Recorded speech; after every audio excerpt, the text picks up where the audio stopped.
Hello everyone, welcome to study shelter. दोस्तों, आज के इस वीडियो में हम लोग जो है एडुटेरिया के द्वारा बिहार प्राथमिक शिक्षक के लिए 15 सेटों का जो बुक जारी किया गया है उसका सेट नंबर 4 को हम लोग डिस्कस करेंगे।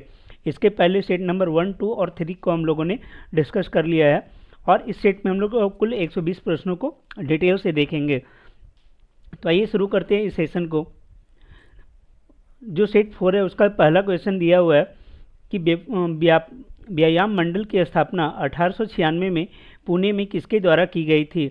ऑप्शन है दामोदर हरि चापेकर, बी.डी. सावरकर, प्रफुल्ल चाकी, बालकृष्ण चापेकर या उपरोक्त में से कोई नहीं। तो याद रखिएगा, इसका सही आंसर जो होगा वो होगा उपरोक्त में से कोई नहीं। एक्चुअली क्या है कि जो चापेकर बंधु थे, दामोदर हरि चापेकर, बालकृष्ण चापेकर, इनके द्वारा जो ये व्यायाम मंडल की स्थापना की गई थी। और इसके साथ एक और इनके भाई थे। एक्चुअली चापेकर भाई जो है 3 भाई थे। एक थे वासुदेव चापेकर। तो ये तीनों भाई ने मिलकर जो है व्यायाम मंडल की स्थापना की थी। कहाँ? पुणे में। कब की थी? तो 1896 में। तो याद रखिएगा, इस टाइप से आपको क्वेश्चन बन सकते हैं। देखो, एक ही क्वेश्चन में जो है ना कई सारे फैक्ट आपको दिए हुए होते हैं और वहीं सारे फैक्ट जो है वो घुमा फिरा के अलग अलग क्वेश्चन में आपको पूछ लेते हैं। जैसे व्यायाम मंडल की स्थापना कहाँ हुई? तो पुणे में। किसने किया? तो चापेकर बंधु ने। और कब किया? तो 1896 में। ठीक है। चापेकर बंधु एक चीज़ के लिए और जाने जाते हैं, वो है प्लेग अधिकारी की हत्या के लिए। प्लेग अधिकारी जो है रेंट्स उसने जो है उसके भ्रष्टाचार के कारण और जो अत्याचार पूर्ण कार्य उसके द्वारा किए जा रहे थे उसके कारण जो है चापेकर बंधुओं ने रेंट्स की हत्या कर दी थी। तो याद रखिएगा, WC रेंट्स की हत्या जो है किसने किया था? तो चापेकर बंधुओं ने। देखते हैं आगे। पूछा जा रहा है बिहार विद्यापीठ की स्थापना हुई थी 6 फरवरी 1921, 21 मार्च 1921, 28 अप्रैल 1921 या 28 मार्च 1921 या उपरोक्त में से कोई नहीं। तो इसका सही आंसर हो जाएगा आपका 6 फरवरी 1921 को बिहार विद्यापीठ की स्थापना होती है। और इस बिहार विद्यापीठ के कुलपति के रूप में जो है वो किसे नियुक्त किया जाता है? बिहार विद्यापीठ के जो कुलपति हैं वो बनाया जाता है मौलाना मजरूल हक को ये इसका कुलपति बनाया जाता है, कुलपति। और जो इसके उप कुलपति बनाए जाते हैं, उप कुलपति वो किसे बनाया जाता है? वो बनाया जाता है ब्रिज किशोर प्रसाद को। ब्रिज किशोर प्रसाद ये जो है बिहार विद्यापीठ के जो है वो उप कुलपति बनाए जाते हैं। और बिहार विद्यापीठ का अगर पूछा जाए कि प्राचार्य कौन थे, वो कौन थे, तो वो जो है डॉक्टर राजेंद्र प्रसाद थे। डॉक्टर राजेंद्र प्रसाद वो जो है बिहार विद्यापीठ के प्राचार्य थे। तो ये सारे फैक्ट आप याद रखिएगा। और आप को याद रखने का सबसे अच्छा तरीका ये है कि 1920 में जब असहयोग आंदोलन शुरू हुआ तो ये देखा गया कि जो भी इंस्टीट्यूशन है वो हम लोग स्वदेशी बनाएंगे, उस पर ज़्यादा जोर दिया जाने लगा। तो उसी में जो स्वदेशी विद्यालय है उसकी मांग उठी और बिहार विद्यापीठ की स्थापना की गई थी 6 फरवरी 1921 को। देखते हैं अगले प्रश्न को। पूछा जा रहा है 1817 में पाइक विद्रोह निम्न में से किस स्थान पर हुआ था। ऑप्शन है असम, बिहार, ओडिशा, आंध्र प्रदेश या उपरोक्त में से एक से अधिक। तो इसका जो सही आंसर हो जाएगा वो हो जाएगा आपका option number C, Odisha. Odisha में जो है 1817 में पाइक विद्रोह हुआ था और इसके जो नेतृत्वकर्ता कौन थे? तो वो थे बख्शी जगबंधु। ये जो है पाइक विद्रोह के नेतृत्वकर्ता थे। और ये भी याद रखिएगा, भारत सरकार के द्वारा जो है 1-2 साल पहले ही पाइक विद्रोह को बोला गया कि ये भारतीय स्वतंत्रता संग्राम का पहला आंदोलन था। पहला आंदोलन के रूप में जो है 1817 के पाइक विद्रोह को नामांकित किया गया था। ऐसे हम लोग जो है जानते हैं कि 1857 को बोला जाता है, लेकिन भारत सरकार के द्वारा पाइक विद्रोह को ये घोषित किया गया। देखते हैं अगले प्रश्न को। पूछा जा रहा है निम्नलिखित में किसने 1875 में कलकत्ता में इंडियन लीग की स्थापना की थी। ऑप्शन है सुरेंद्रनाथ बनर्जी, शिशिर कुमार घोष, दादा भाई नौरोजी, फिरोज शाह मेहता, उपरोक्त में से कोई नहीं। तो इसका सही आंसर हो जाएगा शिशिर कुमार घोष। शिशिर कुमार घोष ने इंडियन लीग की स्थापना की थी। कब की थी? तो 1875 में। और कहाँ किया था? तो कलकत्ता में किया था। शिशिर कुमार घोष वही है जिन्होंने जो है अमृत बाजार पत्रिका की अमृत बाजार पत्रिका लाया था, अमृत बाजार पत्रिका। और ये जो पत्रिका है वो आपका बंगला भाषा में था, बंगला भाषा में था। ठीक है, दादा भाई नौरोजी की बात करें तो इन्हें जो है grand old man of India बोला जाता है, और ये जो है लंदन के मतलब ब्रिटिश संसद में नियुक्त होने वाले पहले भारतीय थे। इन्होंने जो है फिंसबरी से चुनाव लड़ा था और वहाँ से जो है फिर ये ब्रिटिश संसद में गए थे। और इन्होंने एक एसोसिएशन की भी स्थापना किया था, जिसका नाम कहाँ किया था ये जान लेते हैं। तो लंदन में इन्होंने इसकी स्थापना की थी, ईस्ट इंडिया एसोसिएशन का। ईस्ट इंडिया एसोसिएशन कहाँ किया था? तो लंदन में। किसने किया था? तो दादा भाई नौरोजी ने। अगर बात करें सुरेंद्र नाथ बनर्जी की, तो इन्होंने जो है आईएनए की स्थापना की थी। आईएनए मतलब इंडियन नेशनल एसोसिएशन। और ये क्या था, किसके साथ मिलके किया था? तो ये जो है आनंद मोहन बोस के साथ मिलके किए थे, इंडियन नेशनल एसोसिएशन का स्थापना। तो याद रखिएगा। और एक फिरोज शाह मेहता है, इनके बारे में भी जान लेते हैं। फिरोज शाह मेहता ने जो है वो बॉम्बे क्रॉनिकल नामक एक पत्रिका की स्थापना की थी, बॉम्बे क्रॉनिकल। अभी क्रॉनिकल आपको मालूम होगा एक करंट का बुक आता है, तो उसी टाइप से बॉम्बे क्रॉनिकल जो एक पत्रिका किसने जारी किया था? वो फिरोज शाह मेहता के द्वारा जारी किया गया था। देखते हैं अगले प्रश्न को। पूछा जा रहा है किस मुगल बादशाह ने इजारा प्रणाली की शुरुआत की थी? अकबर, जहांगीर, बहादुर शाह प्रथम या जहांदार शाह? तो इसका सही आंसर होगा जहांदार शाह। जहांदार शाह ने जो इजारा प्रणाली की थी, और ये इजारा प्रणाली था क्या? तो वित्तीय प्रणाली को जो है और सुदृढ़ करने के लिए ये लाया गया था, वित्तीय प्रणाली को सुदृढ़ करने के लिए। और जहांदार शाह को याद रखिएगा, इसे जो है वो लंपट मूर्ख के नाम से भी जाना जाता है, लंपट मूर्ख। लंपट मूर्ख के नाम से किसे जाना जाता है? जहांदार शाह को। जहांदार शाह के बाद आया था आपका फर्रुख सियर, फर्रुख सियर। और फर्रुख सियर को जो है वो घिरनीत कायर के नाम से जाना जाता है, घिरनीत कायर। ठीक है। और अगर इसका टाइम पीरियड देखें तो इसका जो टाइम पीरियड आपको हो जाएगा वो 1712-1713 का जो टाइम पीरियड है उसमें ये शासन करता है। ये उत्तरकालीन मुगल के रूप में जाने जाते हैं। बहादुर शाह प्रथम का अगर बात करें तो इसका जो नाम है वो एक नाम मुअज्जम है, और दूसरा इसे जो है शाह बेखबर के नाम से जाना जाता है, शाह बेखबर के नाम से इसे जाना जाता था। देखते अगले प्रश्न को। पूछा जा रहा है कि पुस्तक 1857 निम्नलिखित में किसके द्वारा लिखी गई थी? बी.डी. सावरकर, सुरेंद्र नाथ सेन, आर.सी. मजूमदार, सुरेंद्र नाथ बनर्जी या उपरोक्त में से कोई नहीं। तो याद रखिएगा 1857 जो बुक है ये आपका 1857 की क्रांति के ऊपर आधारित है, और उसे लिखने का जो काम किया था वो आपका सुरेंद्र नाथ सेन ने किया था। इसी को कहीं कहीं पे आपका S.N. सेन भी लिखा हुआ मिल जाएगा। ठीक है, सुरेंद्र नाथ सेन। सुरेंद्र नाथ सेन क्या थे? ये जो है एक्चुअल में 1857 के सरकारी इतिहासकार थे।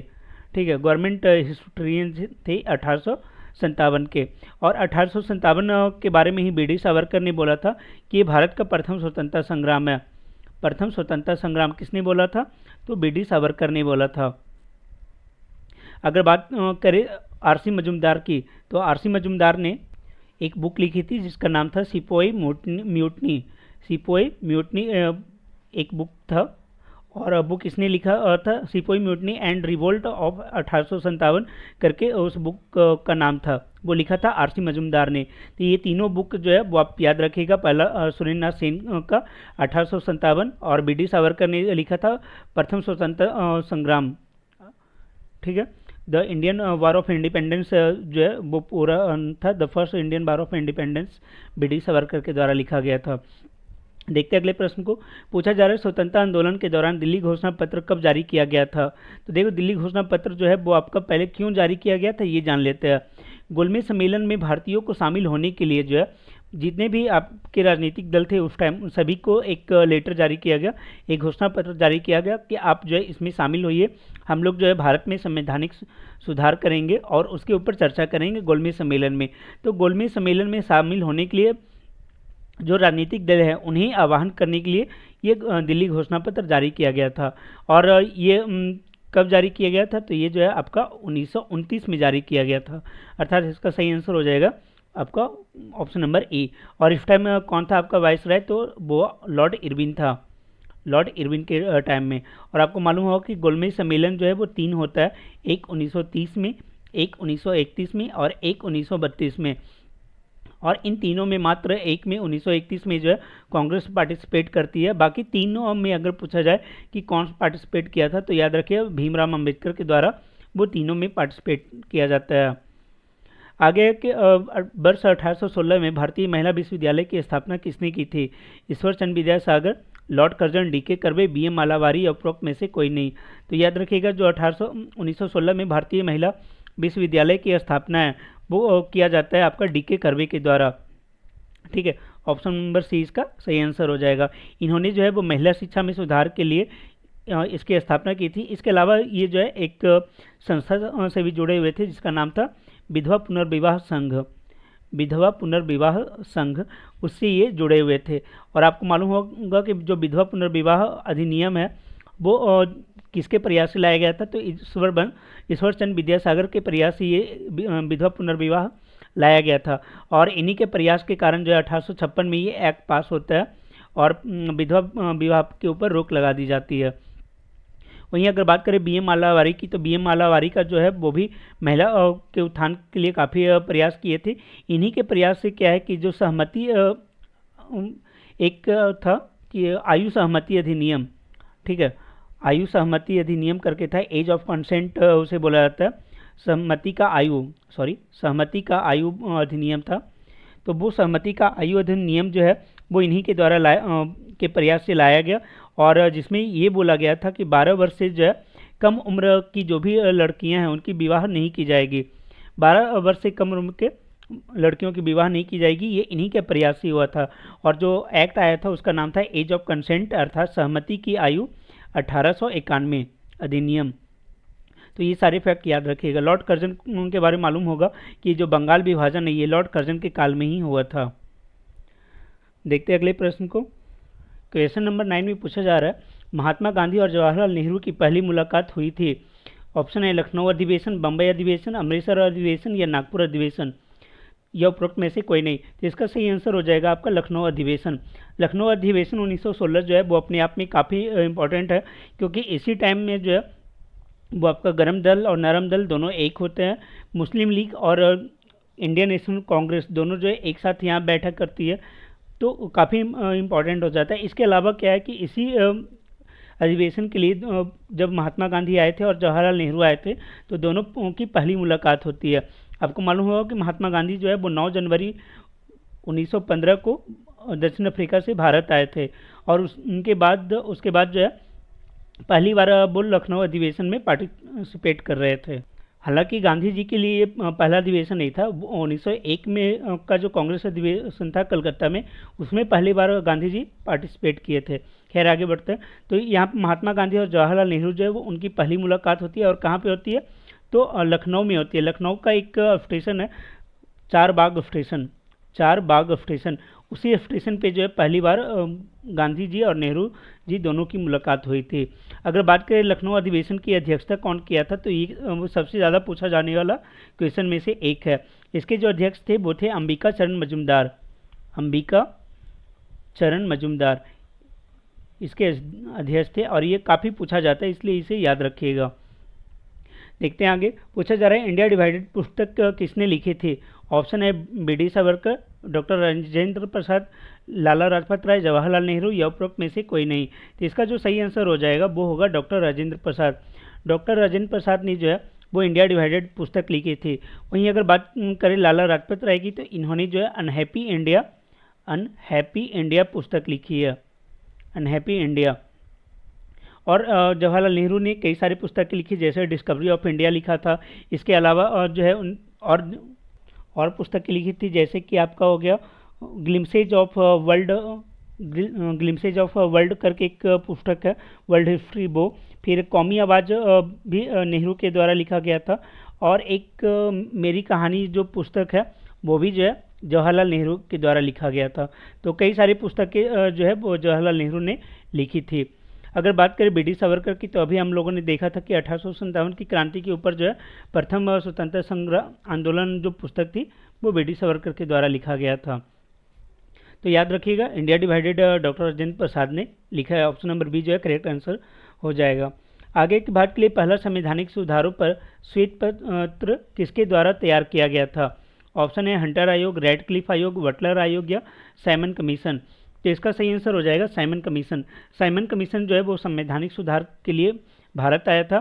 कब आया था? तो 1928 में आया था। और इसे जो है व्हाइटमैन कमीशन भी बोला जाता था, क्योंकि जो भी इसके सदस्य थे वो सारे अंग्रेज थे और जो बात हो रही थी वो भारत में संवैधानिक सुधार की, इसलिए इसका विरोध किया गया था। खैर याद रखें कि ये वाइट पेपर जो है सबसे पहले संवैधानिक सुधारों के लिए साइमन कमीशन के द्वारा लाया गया था।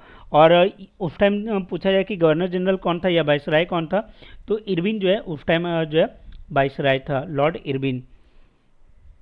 ठीक है। वहीं अगर बात करें हंटर आयोग की, तो हंटर आयोग का जो संबंध है वो आपका एजुकेशन से है और ये आया था आपका 1882 ईस्वी में। वहीं बटलर आयोग जो है वो पहला आयोग था जो कि अंग्रेज और जो देसी राज थे, अंग्रेज और देसी राज के बीच के संबंधों को डिफाइन करने के लिए बटलर आयोग की स्थापना की गई थी। और कब किया गया था? तो ये जो है आपका 1927 में ही किया गया था, 1927 में। रेडक्लिफ आयोग की अगर बात करें तो रेडक्लिफ आयोग जो है वो आपका आज़ादी के बाद 1947 में भारत और पाकिस्तान के बीच जो सीमा है रेडक्लिफ रेखा, उसे निर्धारित करने का काम किया था। आगे पूछा जा रहा है सहायक गठबंधन प्रणाली के उपयोग को किसने तैयार और परिपूर्ण किया था? ऑप्शन है Lord Mayo, Lord Curzon, Lord Dalhousie या लॉर्ड वेलेस्ली। ये देखो क्वेश्चन पूछने का सिर्फ ढंग बदला हुआ है। क्वेश्चन बस ये पूछ रहा है कि सहायक संधि जो है ये कौन किसे जाना जाता है सहायक संधि के लिए। तो आपको मालूम होगा कि लॉर्ड वेलेस्ली जो है वो सहायक संधि के लिए जाना जाता है, जबकि लॉर्ड डलहौजी जो है वो व्यक्तिगत सिद्धांत या डॉक्ट्रिन ऑफ लैप्स के लिए जाना जाता है। पहले बात कर लेते हैं सहायक संधि के तहत। सहायक संधि में क्या होता था कि जो है जिस राज्य से अपना ये सहायक संधि करते थे उसे बोलते थे कि हम आपको सैनिक सहायता देंगे, बदले में आप जो है हमें पैसे दीजिए, साथ ही हमारा एक आदमी जो है आपके राज्य में रहेगा, आपके दरबार में रहेगा। तो इस तरीके से मतलब जो राज्य थे उसे पंगु बनाने का काम जो है ये लोग करते थे। ये लॉर्ड वेलेस्ली के द्वारा किया गया था। सबसे पहले अगर पूछा जाए कि किसने जो है सहायक संधि पे हस्ताक्षर किया था, तो वो हैदराबाद ने किया था। हैदराबाद ने कब किया था? तो 1798 ईस्वी में। उसके बाद फिर जब फोर्थ एंग्लो मैसूर युद्ध होता है तो फिर मैसूर जो है वो अंग्रेज़ों के साथ सहायक संधि कर लेता है टीपू सुल्तान के मरने के बाद 1799 ईस्वी में। तो और भी कई सारे स्टेट थे जो कि इसके साथ सहायक संधि करते हैं। देखते हैं अगले प्रश्न को। पूछा जा रहा है हंटर कमीशन की रिपोर्ट किस क्षेत्र पर विशेष बल दिया था? तो अभी हम लोगों ने ऊपर देखा था कि हंटर कमीशन जो है वो आपका 1882 ईस्वी में आया था और उस टाइम जो है गवर्नर जनरल कौन था? तो लॉर्ड रिपन था। लॉर्ड रिपन जो है वो गवर्नर जनरल या वाइसराय जो भी है वो था। और ये मेनली दो चीज़ों पे फोकस किया था, एक आपका प्राथमिक शिक्षा और दूसरा जो है माध्यमिक शिक्षा। इन दोनों चीज़ों के ऊपर जो है प्राइमरी और जो सेकेंडरी या मिडिल स्कूल है उसके ऊपर जो है ये बात किया था। देखते हैं आगे। पूछा जा रहा है महात्मा गांधी द्वारा सबने अवज्ञा आंदोलन किस वर्ष शुरू किया गया था? ऑप्शन है 1930, 1920, 1942, 1917 या उपरोक्त में से कोई नहीं। तो देखिए महात्मा गांधी के द्वारा जो सबने अवज्ञा आंदोलन शुरू हुआ था वो आपका 1930 में हुआ था। सबसे पहले क्या होता है डांडी मार्च होता है और डांडी मार्च के बाद जो है नमक कानून तोड़ने के बाद ये शुरू होता है आपका। तो पूछा जाए कि डांडी मार्च कब होता है? तो 12 मार्च 1930 से डांडी मार्च प्रारंभ होता है आपका साबरमती से और ये चलता है आपका 7 अप्रैल 6 अप्रैल 1930 तक ये चलता है। ठीक है, तो ये याद रखिएगा। और इसमें जो टोटल सदस्य शामिल हुए थे वो 78 सदस्य शामिल हुए थे, जिसमें एक बंदा बिहार का भी था। और इसी के बाद ये आंदोलन शुरू होता है। सबने अवज्ञा आंदोलन से रिलेटेड कुछ और फैक्ट जान लीजिए। जैसे कि पूछा जाए कि ये कब बंद हुआ था, तो सबने अवज्ञा आंदोलन जब आपका द्वितीय गोलमेज सम्मेलन शुरू होता है उसके बाद 1932 में जो है गांधी जी के द्वारा इसे बंद कर दिया जाता है। ठीक है, 1931 में ही इसे बंद कर दिया जाता है। और लेकिन जब द्वितीय गोलमेज सम्मेलन असफल होता है तो वापस से इसे जो है 3 जनवरी 1932 को शुरू कर दिया जाता है। ठीक है, तो पूछा जाए कि सबने अवज्ञा आंदोलन पुनः कब प्रारंभ हुआ था, तो 3 जनवरी 1932 को हुआ था। और अगर पूछा जाए कि पूरी तरीके से ये कब समाप्त हुआ, तो 7 अप्रैल 1934 7 अप्रैल 1934 को जो है सविनय अवज्ञा आंदोलन पूरी तरीके से समाप्त हुआ था। आगे है कि दूसरे गोलमेज सम्मेलन के समय निम्नलिखित में कौन भारत का वायसराय था? ऑप्शन है lord Irwin, lord Wellington, lord Elgin, lord Mayo या उपरोक्त में से कोई नहीं। तो याद रखिएगा जो द्वितीय गोलमेज सम्मेलन है ये आपका 1931 में होता है और उस टाइम जो है लॉर्ड वेलिंगटन होता है आपका वायसराय, और तृतीय गोलमेज सम्मेलन के टाइम में भी यही होगा लॉर्ड वेलिंगटन। लेकिन जो प्रथम गोलमेज सम्मेलन है उसके टाइम में जो है लॉर्ड इरविन वो गोलमेज रहता है वायसराय के रूप में। और इन तीनों में जो है वो आपका अगर पूछा जाए कि तीनों गोलमेज सम्मेलन में प्रधानमंत्री कौन होता है ब्रिटिश का, तो वो होता है रैमजे मैकडोनाल्ड। जो मैकडोनल्ड आपका बर्गर है उसी से आप याद रख सकते हैं कि मैकडोनाल्ड जो है वो आपका पीएम था ब्रिटिश का जब तीनों गोलमेज सम्मेलन हुआ था। तो पूछा जा रहा है निम्नलिखित में कौन सी घटना पहले हुई थी? खिलाफत आंदोलन का प्रारंभ, Gandhi Irwin pact, Simon commission का बहिष्कार, लखनऊ समझौता या उपरोक्त में से कोई नहीं। तो देखिए इसका जो सही आंसर हो जाएगा वो आपका ऑप्शन नंबर डी हो जाएगा। देखो सबका अगर टाइम पीरियड पहले हम लोग देखें तो लखनऊ समझौता आपका कब हुआ था, ये हम लोगों ने अभी देखा कि 1916 में जो है आपका लखनऊ समझौता होता है। वहीं साइमन कमीशन कब आता है, तो ये आपका आता है 1928 ईस्वी में। अभी ऊपर भी चर्चा हुआ था साइमन कमीशन का, तो ये 1928 में होता है। जो गांधी इरविन पैक्ट है ये आपका 1931 में होता है और उसी के बाद जो है द्वितीय गोलमेज सम्मेलन में जाने के लिए ये तैयार हो जाते हैं। और इस गांधी इरविन समझौते का एक और नाम है, उसे बोला जाता है दिल्ली समझौता, दिल्ली समझौता। ठीक है, तो ये भी याद रखिएगा। और देखो इसका सबसे अच्छा तरीका है कि ये जो गांधी इरविन समझौता हुआ था वो आपका जो फांसी पड़ा भगत सिंह को उसके पहले ही हुआ था। ये जो डेट है वो आपका था 4 मार्च 1931, 4 मार्च 1931 को गांधी इरविन समझौता होता है। ठीक है, तो ये आप याद रख सकते हैं। और उसके बाद अगर बात करें खिलाफत आंदोलन की शुरुआत की, तो खिलाफत आंदोलन आपको मालूम है कि ये आपका 1917 में ऐसे प्रारंभ हो चुका था, लेकिन मेनली जो है ये आपका 1919 में इसका मेनली देखा जाता है इम्पैक्ट। तो अगर इस तरह से देखें सबको, तो सबसे पहले कौन हो रहा है आपका, सबसे पहले आपका लखनऊ समझौता ही हो रहा है। देखते हैं अगले प्रश्न को। पूछा जा रहा है अस्पृश्यता की बुराई के उन्मूलन के लिए अस्पृश्यता विरोधी लीग की स्थापना किसने की थी? ऑप्शन है जगजीवन राम, BR अम्बेडकर, आचार्य कृपलानी, महात्मा गांधी या उपरोक्त में से कोई नहीं। तो याद रखिएगा जो अस्पृश्यता की बुराई के उन्मूलन के लिए ये लीग बनाया गया था, अस्पृश्यता विरोधी लीग, ये जो है महात्मा गांधी के द्वारा बनाया गया था।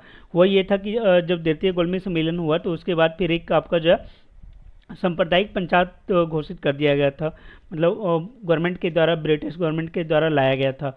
उसमें जो है अस्पृश्य जो मतलब निचले वर्ग के लोग थे उसके लिए अलग निर्वाचन की व्यवस्था की मांग की जा रही थी।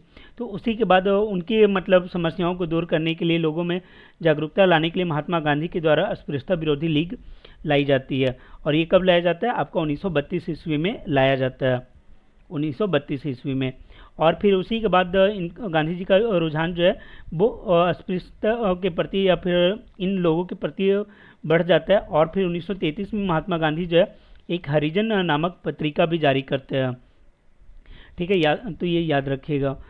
अगर बात फिर बाकी चीज़ों को देख लेते हैं। BR अम्बेडकर के द्वारा भी जो है एक संगठन की स्थापना किया गया था, वो किया गया था schedule caste, all India schedule caste federation. ठीक है, तो इसकी स्थापना किया गया था आपका BR अम्बेडकर के द्वारा। और कब किया गया था? तो 1942 में किया गया था, ताकि जो शेड्यूल कास्ट के लोग हैं उनका जो है वो जागरूकता लाया जाए उनमें और उनके उत्थान की बात की जाए। तो याद रखिएगा all India schedule caste federation जो है वो किसके द्वारा किया जाता है? तो वो आपका BR अम्बेडकर के द्वारा किया जाता है, all India schedule caste federation, ये जो है BR अम्बेडकर के द्वारा लाया गया था। आगे भूदान आंदोलन किसके द्वारा शुरू किया गया था? महात्मा गांधी, आचार्य कृपलानी, जयप्रकाश नारायण या विनोबा भावे। तो इसका सही आंसर हो जाएगा आपका विनोबा भावे। विनोबा भावे ने जो है वो भूदान आंदोलन शुरू किया था। और ये कहाँ से शुरू किया था? तो ये आपका तेलंगाना से शुरू हुआ था, तेलंगाना से। तेलंगाना का एक गांव है पोचमपल्ली, वहाँ से इसकी शुरुआत होती है। और इसका जो मेन उद्देश्य ये था कि जो बड़े बड़े ज़मींदार हैं उनके पास तो ज़मीन काफ़ी है, लेकिन जो किसान है, जो खेती करते हैं, उनके पास ज़मीन नहीं है। तो जो बड़े ज़मींदार हैं उनसे मतलब एक रिक्वेस्ट टाइप का ही अहिंसात्मक एक आंदोलन चलाया गया, ताकि वो अपना ज़मीन जो है वो छोटे किसानों को दे दें। और ये काफ़ी सक्सेसफुल भी रहा था, जिसका कि पूरे दुनिया में गुणगान किया गया था।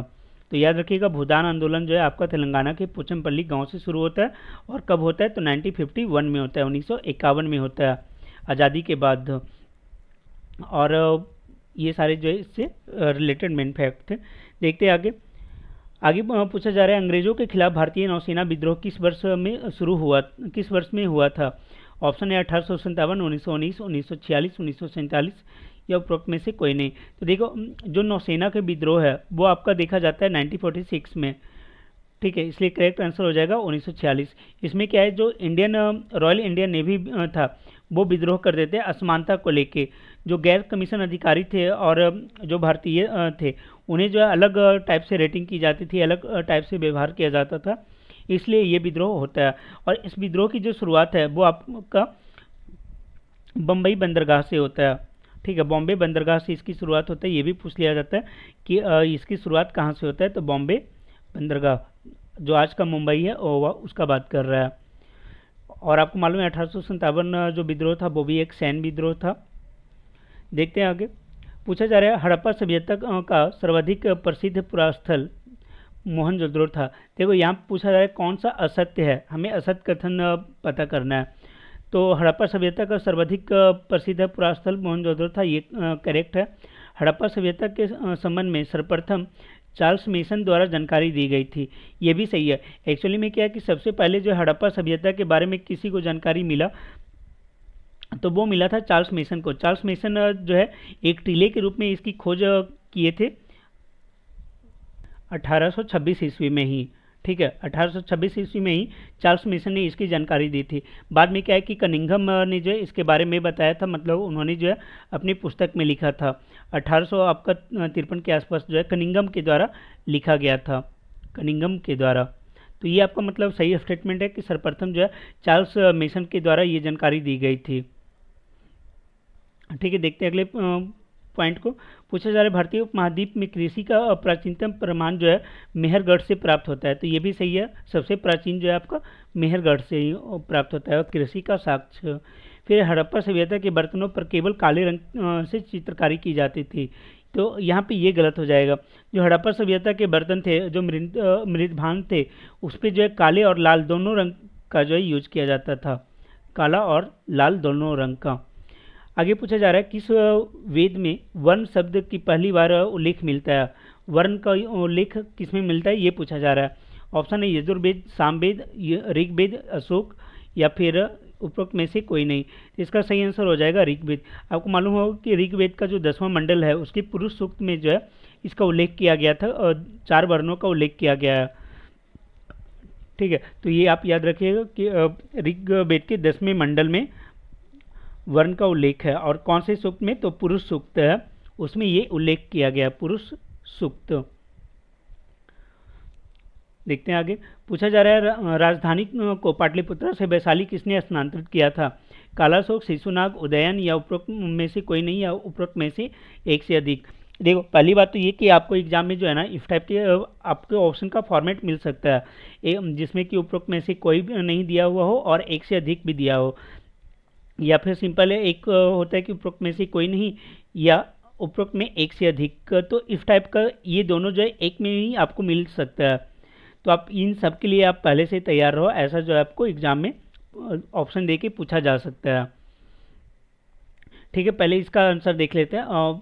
क्वेश्चन नंबर 22 का, इसमें बोला गया है कि कौन जो है राजधानी को पाटलिपुत्र से जो है वो वैशाली लेके आया था, ठीक है। तो इसका सही आंसर हो जाएगा शिशुनाग। शिशुनाग के द्वारा जो है वो राजधानी को पाटलिपुत्र से चेंज करके कहाँ ले जाया जाता है, वैशाली लाया जाता है।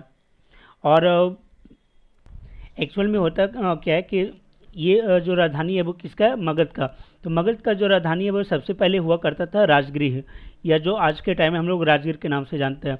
राजगीर से ये राजधानी जो है फिर आता है पाटलिपुत्रा में, जिसकी स्थापना जो है वो उदयन ने किया था, ठीक है। तो उदयन के द्वारा पाटलिपुत्रा की स्थापना की जाती है और फिर राजधानी जो है वो लाया जाता है।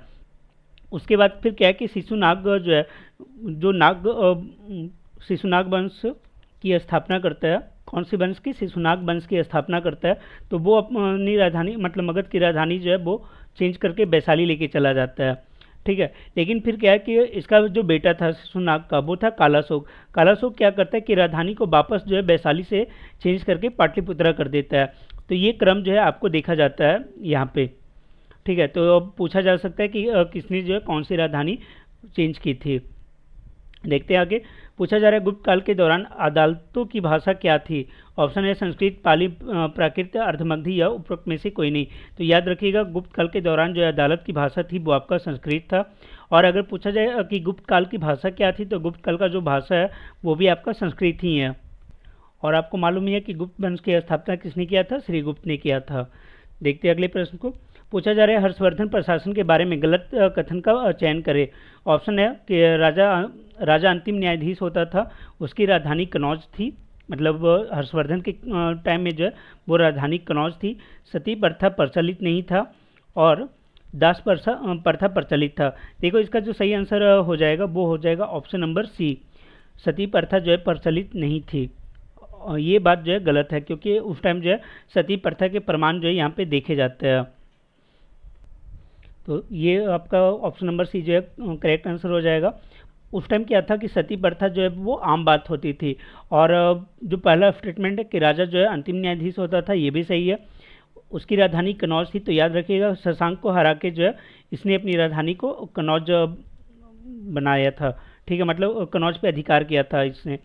और ये था किस वंश का, हर्षवर्धन किस वंश का था, तो पुष्यभूति वंश का या फिर वर्धन वंश का था, पुष्यभूति वंश का था। फिर दास प्रथा भी इसके टाइम में प्रचलित था। तो ये सारे कथन सत्य हैं, इसलिए इसका सही आंसर हो जाएगा ऑप्शन नंबर सी। फिर है प्रथम मानव जीवाश्म भारत की किस नदी घाटी से प्राप्त हुआ है। गंगा घाटी, यमुना घाटी, नर्मदा घाटी या ताप्ती घाटी। तो याद रखिएगा जो प्रथम मानव जीवाश्म का साक्ष्य है वो आपको नर्मदा घाटी से मिलता है। ठीक है, देखते हैं अगले प्रश्न को। पूछा जा रहा है प्रसिद्ध नाटक मृच्छकटकम किसने लिखा था। ऑप्शन है कालिदास, शूद्रक, वेद व्यास, पाणिनि या उपरोक्त में से कोई नहीं। तो इसका सही आंसर हो जाएगा शूद्रक, ऑप्शन नंबर बी जो है वो सही आंसर हो जाएगा। शूद्रक के द्वारा जो है मृच्छकटकम लिखा गया था। और मृच्छकटकम का जो मतलब होता है वो होता है छोटी मिट्टी की गाड़ी, मिट्टी की गाड़ी इसका जो है मतलब होता है। इसके अलावा शूद्रक के द्वारा कुछ और भी किताब लिखा गया था, जैसे आपका बांसबद्धता ये भी जो है शूद्रक के द्वारा ही लिखा गया है। अगर बात करें पाणिनि की, तो पाणिनि के द्वारा जो है अष्टाध्यायी लिखा गया है, अष्टाध्यायी। और ये आपका संस्कृत व्याकरण की पुस्तक है अष्टाध्यायी, मतलब इसमें 8 अध्याय में जो है संस्कृत व्याकरण को बताया गया है। फिर बात करते हैं वेद व्यास की, तो वेद व्यास के द्वारा जो है वो आपका ऋग्वेद की रचना की गई है, ऋग्वेद की रचना। फिर कालिदास के द्वारा कई सारे बुक लिखे गए, जैसे कि रघुवंशम कालिदास के द्वारा लिखा गया, ऋतु संहारम कालिदास के द्वारा है। तो काफ़ी सारी बुक जो है वो कालिदास के द्वारा लिखा गया। आप याद रख सकते हैं कि कालिदास जो है वो चंद्रगुप्त द्वितीय के काल में का दरबारी था, चंद्रगुप्त द्वितीय के काल का दरबारी था। आगे देखते हैं। पूछा जा रहा है गुजरात में चालुक्य वंश की स्थापना किसने की थी। मूलराज प्रथम, भीमदेव प्रथम, पृथ्वीराज या मूलराज तृतीय या उपरोक्त में से कोई नहीं। तो इसका सही आंसर हो जाएगा मूलराज प्रथम। मूलराज प्रथम ने जो है वो आपका चालुक्य वंश की स्थापना करता है। और ये सोलंकी वंश का जो है वो मेनली ये सोलंकी वंश की स्थापना करता है। सोलंकी के अंदर ये जो है चालुक्य थे। और इनकी जो राजधानी थी वो थी अनहिलबाड़, अनहिलबाड़। ये जो मतलब गुजरात का एरिया पड़ता है वहाँ पे ये लोग थे। गुजरात में चालुक्य वंश का इन्होंने नींव डाला था। वहीं अगर बात करें भीम प्रथम की, तो भीम प्रथम ने जो है वो सोमनाथ मंदिर को जब गजनवी लूट रहा था उस समय ये जो है उसका विरोध किया था, सोमनाथ मंदिर लूटने के टाइम में, भीम प्रथम। फिर आपको याद होगा कि एक भीम द्वितीय, हालांकि इससे वो अलग है। तो भीम द्वितीय जो है वो मोहम्मद गौरी को सबसे पहले पराजित किया था। देखते हैं आगे। पूछा जा रहा है नैनार कौन थे। तो नैनार जो है वो आपके शैव धर्म से संबंधित थे।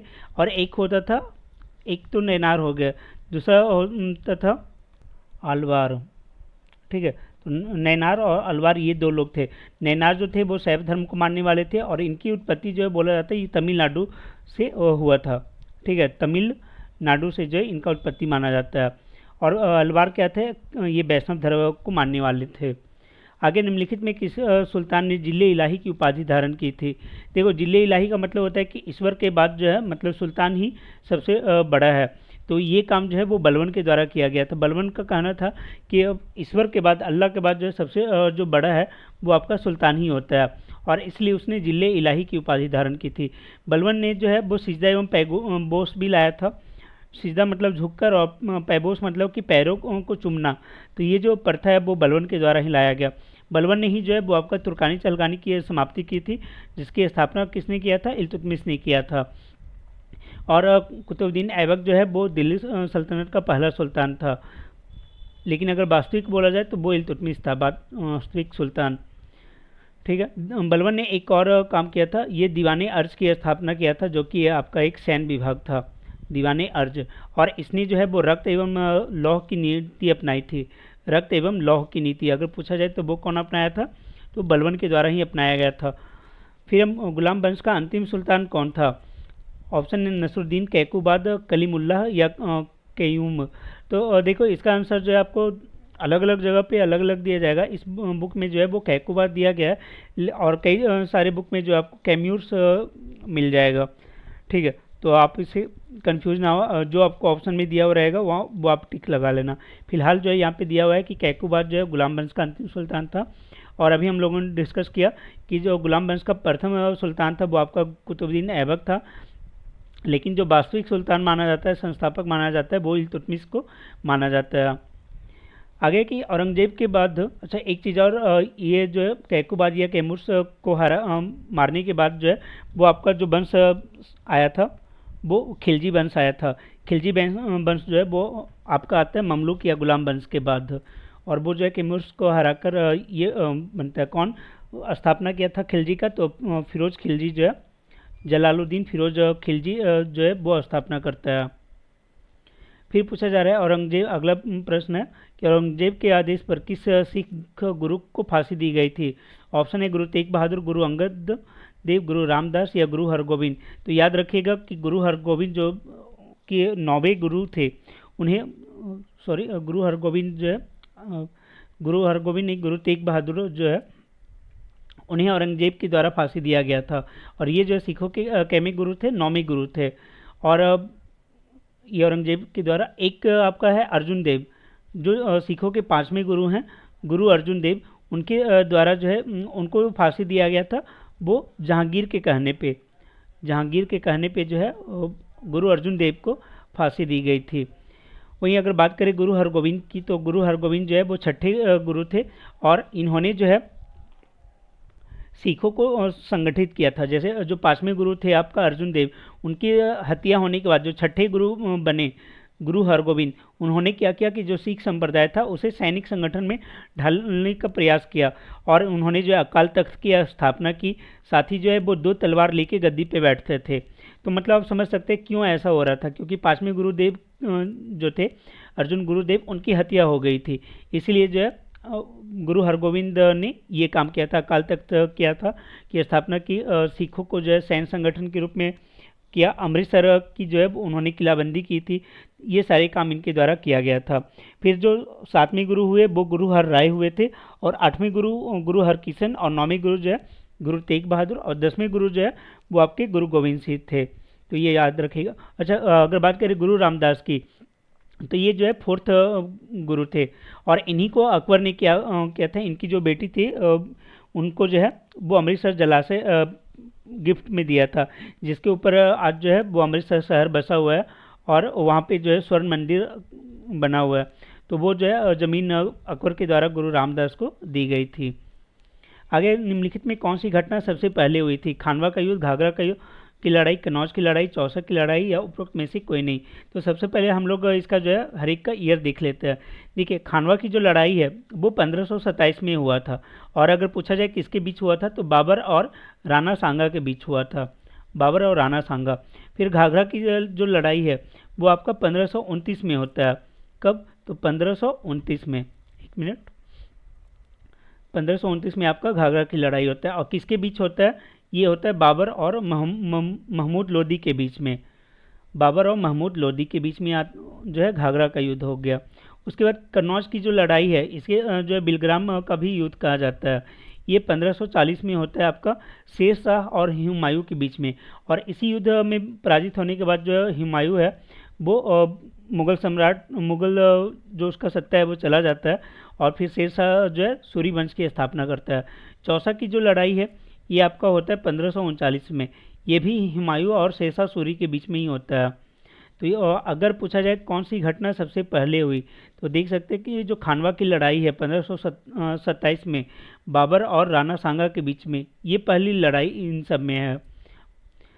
देखते हैं आगे अगले प्रश्न को। आगे जो पूछा गया है वो आपका करंट का क्वेश्चन है। पूछा जा रहा है दादा साहेब फाल्के अंतर्राष्ट्रीय फिल्म समारोह 2023 में किस फिल्म को फिल्म ऑफ द ईयर चुना गया था। तो याद रखिएगा जो RRR मूवी थी, ऑप्शन नंबर बी इसका करेक्ट हो जाएगा। RRR मूवी को जो है वो अंतर्राष्ट्रीय फिल्म महोत्सव में दादा साहेब फाल्के पुरस्कार के लिए चुना गया था, मतलब उसका फिल्म ऑफ द ईयर जो है वो आपका RRR को मिला है। अगर पूछा जाए कि सर्वश्रेष्ठ फिल्म किसे दिया गया था, तो आपका कश्मीर फाइल को दिया गया था। कश्मीर फाइल जो है आपका बेस्ट मूवी था, ठीक। और फिल्म ऑफ द ईयर हो गया RRR। फिर बेस्ट एक्टर का जो अवार्ड है वो आपका रणबीर कपूर को मिला था। रणबीर कपूर बेस्ट एक्टर का, और एक्ट्रेस में आलिया भट्ट को दिया गया था, आलिया भट्ट। फिर किस IIT संस्थान द्वारा समुद्र की लहरों से बिजली बनाने के लिए सिंधुजा नामक ओशियन वेव एनर्जी कन्वर्टर विकसित किया गया है। तो इसका सही आंसर हो जाएगा ऑप्शन नंबर ई। एक्चुअली में क्या है कि IIT मद्रास के द्वारा ये किया गया है, IIT मद्रास, ठीक है, तो उसके द्वारा किया गया, इसलिए इसका सही आंसर हो जाएगा ऑप्शन ई। और वो क्या करेगा, सिंधुजा नामक जो एक इन्वर्टर है उसके द्वारा समुद्र की लहरों से ये बिजली बनाएगा। तो ये काफ़ी इंपॉर्टेंट हो जाता है। फिर पूछा जा रहा है निम्नलिखित में कौन सा ग्रह नासा और इसरो द्वारा संयुक्त रूप से विकसित किया गया है। कौन सा उपग्रह विकसित किया गया नासा और इसरो के द्वारा। सूर्य, पृथ्वी, आर्टेमिस, जूनो या उपरोक्त में से कोई नहीं। तो इसका सही आंसर हो जाएगा आपका एक सेटेलाइट है निसार, ठीक है। निसार जो सेटेलाइट है वो आपका डेवलप किया गया है नासा और इसरो के द्वारा। तो यहाँ पे जो करेक्ट आंसर होगा वो होगा आपका ई नंबर ऑप्शन।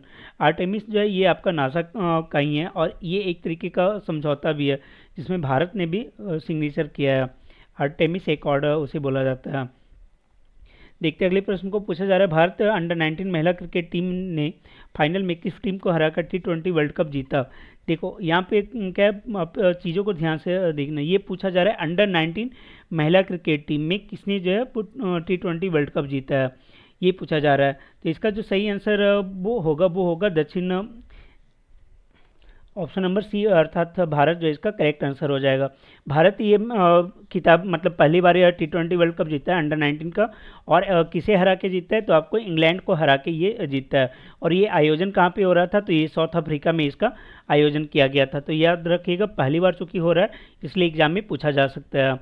देखते हैं अगले प्रश्न को। पूछा जा रहा है निम्न में किसे वन्यजीव संरक्षण पुरस्कार 2023 दिया गया। ऑप्शन है आलिया मीर, बॉम्बे जयश्री, कार्लोस सौरा, खालिद जावेद या उपरोक्त में से कोई नहीं। तो इसका सही आंसर हो जाएगा option number A Alia Mir. Alia Mir को जो है वन्यजीव संरक्षण पुरस्कार 2023 से नवाजा गया है। वहीं अगर बात करें बॉम्बे जयश्री की, तो बॉम्बे जयश्री को जो है वो संगीत कला निधि पुरस्कार दिया गया है। संगीत कला निधि पुरस्कार 2023 ये किसे दिया गया है, तो ये जो है बॉम्बे जयश्री को दिया गया। देखते हैं अगले प्रश्न को। पूछा जा रहा है फरवरी 2023 में रक्षा क्षेत्र के एशिया के सबसे बड़े एयर शो एरो इंडिया के 14वें संस्करण का आयोजन कहाँ किया गया। ऑप्शन है चंडीगढ़, चेन्नई, बेंगलुरु, भोपाल या उपरोक्त में से कोई नहीं। तो इसका सही आंसर हो जाएगा आपका ऑप्शन नंबर सी बेंगलुरु। देखो एक ही क्वेश्चन में कई सारे प्रश्न छिपे हुए हैं। पहला कि एशिया का सबसे बड़ा एयर शो एरो इंडिया का जो है 2023 में कौन सा संस्करण हुआ, तो 14वां संस्करण हुआ। कहाँ आयोजित किया गया, तो बेंगलुरु में आयोजित किया गया। तो ये एक ही में कई सारे पूछे जा सकते हैं। और अगर पूछा जाए कि किस हवाई अड्डे पे ये हुआ आयोजन हुआ, तो याद रखिएगा येलाहंका एक एयरपोर्ट है बेंगलोर का, वहाँ पे ये जो है एयर शो हुआ था, ठीक है, येलाहंका। फिर इसका उद्घाटन किसने किया, तो इसका उद्घाटन जो है वो आपका प्रधानमंत्री नरेंद्र मोदी के द्वारा किया गया था। और अगर आपको ये पूछा जाए कि वर्तमान में जो है एयरफोर्स के चीफ कौन है, तो आप बता सकते हैं कि जो एयरफोर्स के चीफ हैं वो हैं आपके विवेक राम चौधरी, विवेक राम चौधरी। आप कमेंट में बता सकते हैं कि नेवी के अभी कौन जो है वो हेड है, मतलब कौन जो है नेवी का कैप्टन, मतलब सबसे बड़ा जो हेड होता है एडमिरल कौन है, और इंडियन आर्मी का जो है वो थल सेना अध्यक्ष कौन है, और सीडीएस कौन है, ये आप कमेंट में बता सकते हैं। पूछा जा रहा है कि जनवरी 2023 में चुनाव आयोग ने बिहार के स्टेट आइकन किसे नियुक्त किया। ऑप्शन है मैथिली ठाकुर, मनोज तिवारी, पंकज त्रिपाठी, बसी सम्राट या उपरोक्त में से कोई नहीं। तो इसका सही आंसर होगा मैथिली ठाकुर।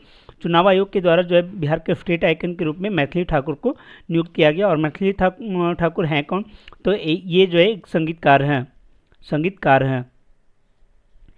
अब हम लोग जो है तेज़ी में थोड़ा करते हैं, बहुत ज़्यादा टाइम हो गया होगा, वीडियो को थोड़ा शॉर्ट रखते हैं। पूछा जा रहा है कि बिहार का चौथा कृषि रोड मैप कब से लागू किया।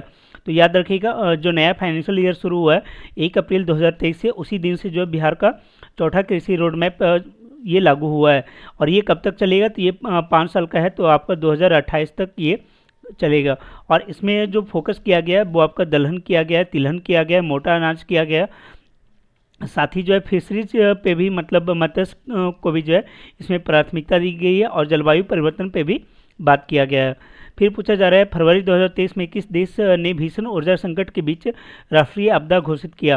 तो देखिए ऊर्जा संकट के बीच जो है राष्ट्रीय आपदा घोषित करने का काम फरवरी 2023 में दक्षिण अफ्रीका के द्वारा किया गया था।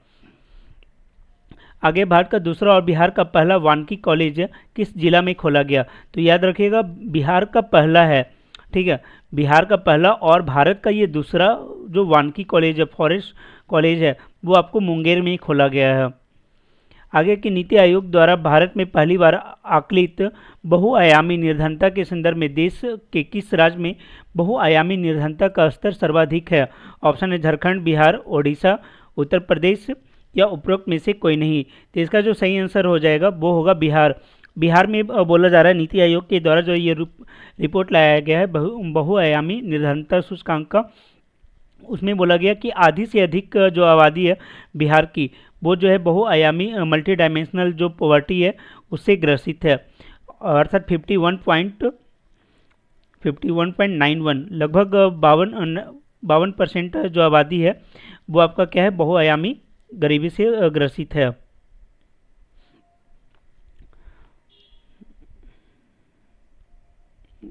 तो टेक्निकल इशू आ गया, एक मिनट। देखते हैं अगले प्रश्न को। पूछा जा रहा है शिक्षा के विकास के लिए विश्व का सर्वोत्तम सम्मान ये दान प्राइज 2022 निम्नलिखित में किसे प्रदान किया गया। तो ये दान प्राइज जो है 2022 का ये किसे दिया गया है, ये दिया गया है आपका रुक्मणी बनर्जी को, रुक्मणी बनर्जी।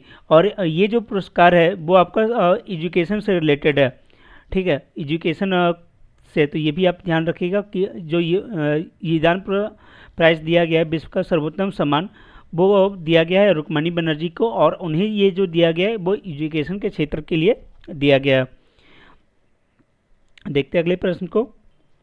पूछा जा रहा है CEJ चेंज मेकर योजना निम्नलिखित में किसके द्वारा शुरू की गई है।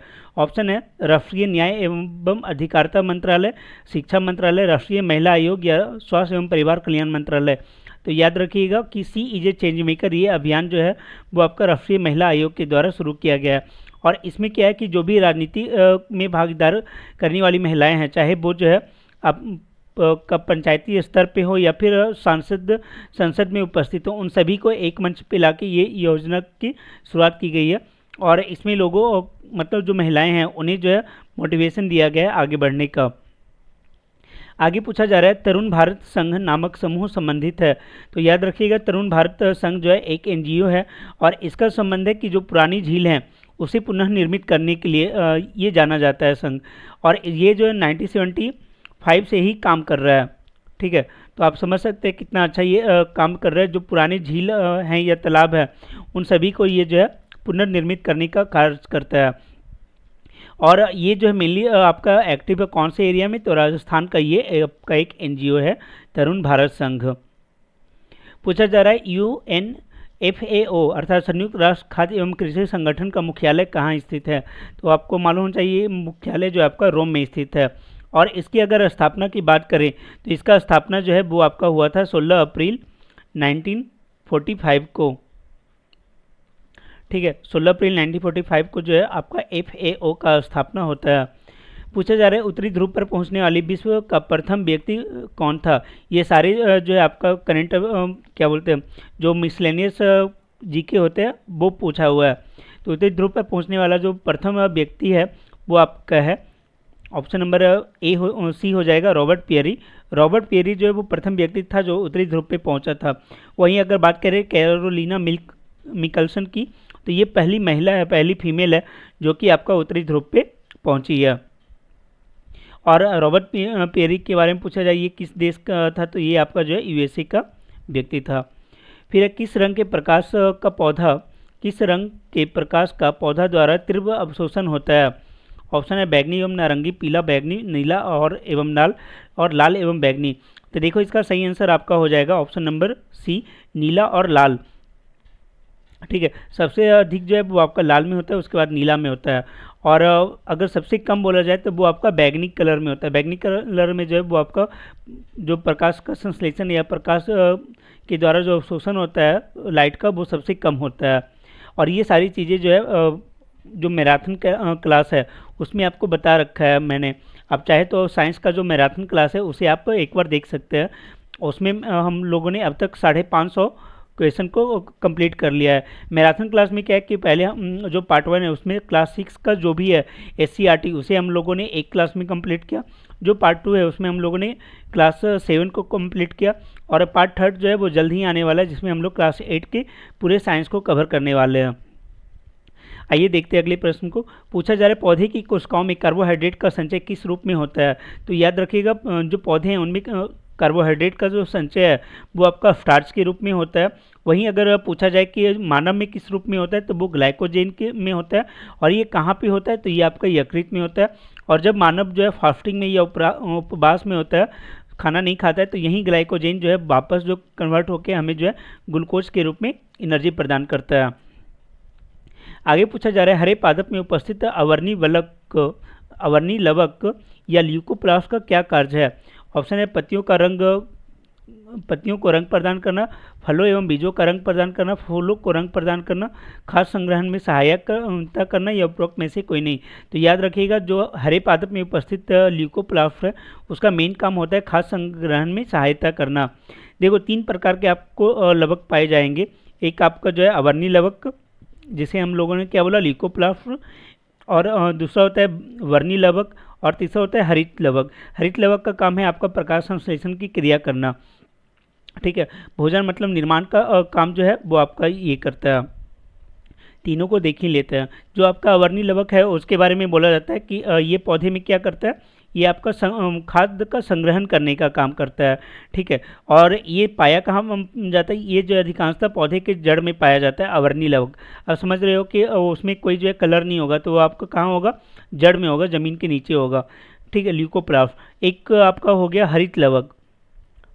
ठीक, हरित लवक का काम ये होता है कि जो पौधे का पत्ती है और तना है उसे हरा रखने का काम जो है वो करता है आपका हरित लवक। ठीक, और एक आपका हो गया वर्णी लवक। वर्णी लवक का काम ये होता है, एक तो ये पाया आपको कहाँ जाता है, ये फल फूल और बीज उसमें पाया जाता है। और ये इसका काम होता है कि फल और फूलों को जो है वो कलर प्रदान करने का ये काम करता है। ठीक है, उसे जो कलर अगर पूछा जाए कि फूलों को रंग प्रदान करने का काम कौन करेगा, तो वो आपका वर्णी लवक करेगा।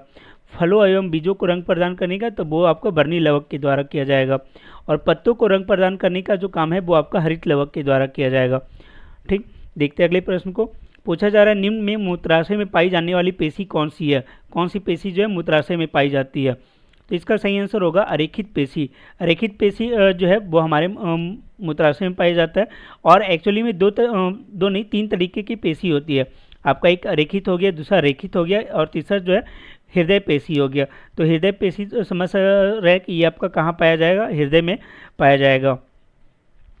और जो अरेखित पेशी होता है ये एक्चुअली क्या होता है कि अब ब्रांचेज होता है, मतलब इसमें ब्रांचेज नहीं होता है, और ये जो अनैच्छिक क्रियाओं को करता है। ठीक, अगर इसके और एग्जाम्पल को देखें कि अरेखित पेशी कहाँ पाई जाती है, तो मेनली जो आपका शरीर का आंतरिक भाग है वहाँ पे ये पाया जाता है। ये आपका जो है आंत में हो जाएगा। इसके अलावा जो है आहार नाल की भित्ति पे ये पाया जाता है। फिर रक्त वाहिनियाँ जो होती है, ठीक है, ब्लड वेसल्स, वहाँ भी ये पाए जाते हैं और ये इनमें कोई ब्रांचेज नहीं होता। वहीं अगर बात करें रेखित पेशी की, तो रेखित पेशी इसे कंकाल पेशी भी कहा जाता है, कंकाल पेशी। और ये जो है स्वतंत्र होते हैं, ये मूव कर सकते हैं, जबकि अरेखित पेशी जो है आपका स्वतंत्र नहीं होता, वो आपका स्थिर होता है। और रेखित पेशी आपका जो है मूव कर सकता है। और इसके आपका एग्जाम्पल क्या हो गया, कंकाल पेशी हो गया। हृदय पेशी क्या है कि आपका हृदय में पाया जाता है और हमेशा जो है मतलब ये निरंतर कार्य करते रहता है। आगे पूछा जा रहा है टोकोफेरॉल किस विटामिन का रासायनिक नाम है। ऑप्शन है vitamin C, vitamin D, vitamin C, vitamin D, vitamin बी12, विटामिन के, या उपरोक्त में से कोई नहीं। तो इसका सही आंसर हो जाएगा आपका विटामिन ई। विटामिन ई में जो है आपको पाया जाता है टोकोफेरॉल, विटामिन ई में। और विटामिन ई यहाँ पे नहीं, इसलिए करेक्ट आंसर हो जाएगा ऑप्शन नंबर ई, ये याद रखिएगा।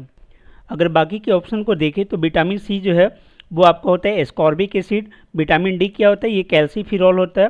विटामिन बी12 को बोला जाता है साइनोकोबलामिन, साइनोकोबलामिन, ठीक है, ये आपका विटामिन बी12 होता है, साइनोकोबलामिन। फिर विटामिन के जो है, विटामिन के को बोला जाता है फिलोक्यूबिनोन, फिलोक्यूबिनोन, ये आपका विटामिन के होता है और ये आपका रक्त का थक्का बनाने में हेल्प करता है, विटामिन के। आगे देखते हैं, पूछा जा रहा है एड्स रोग निम्न में से किसके कारण होता है। फंजाई, प्रोटोजोआ, HIV, बैक्टीरिया, या उपरोक्त में से कोई नहीं। तो देखो इसके नाम में ही जो है वो छिपा हुआ है, एड्स के नाम में। जो इसका पूरा नाम होता है वो होता है HIV वायरस, HIV एड्स इसका पूरा नाम होता है, ठीक है। HIV का मतलब हो गया आपका ह्यूमन इम्यूनो डिफिशियंसी वायरस, ठीक है। और एड्स का मतलब होता है एक्वायर्ड इम्यूनो डिफिशियंसी सिंड्रोम। तो ये कैंसर जो एक बीमारी नहीं होता बल्कि एक बीमारी का पूरा समूह होता है। इसमें जो हमारा इम्यूनिटी सिस्टम है उसी पे ये अटैक करता है। और एक क्वेश्चन पूछा जाता है कि एड्स रोग के पता करने के लिए कौन सा टेस्ट किया जाता है। तो याद रखिएगा एलिसा टेस्ट जो है वो आपका एड्स का पता करने के लिए किया जाता है। कुछ और भी टेस्ट है लेकिन एलिसा टेस्ट जो है वो भी यूज होता है एड्स के जानकारी लेने के लिए।